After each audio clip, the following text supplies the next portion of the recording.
ఇంత జరిగిన తర్వాత కూడా ఓడిపోయాడు అతను, ఇంత ఇచ్చిన తర్వాత కూడా.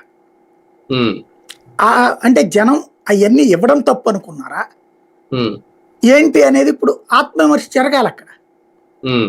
జనం దగ్గరికి వెళ్ళి అడగాలి జగనే, అప్పుడు ఏంటి అనేది తెలుస్తుంది.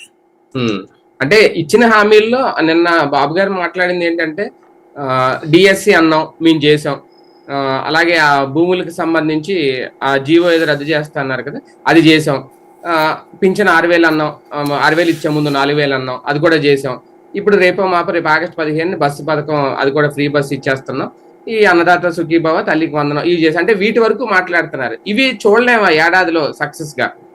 అక్కడ అన్ని చేసేసారు కదా, ఇక్కడ ఇందులో అసలైన సూపర్ 6 లో కాదు కదా ఇది. డిఎస్సి అనేది ఎక్కడ అయ్యింది అంటే సంతకం అన్నారు కదా, నేను అదే సంతకం చేశారు అవలేదుగా, అప్పటికే అయిపోయినటువంటి పని ఈ పాటికి జరిగిపోవాలి కదా డిఎస్సి.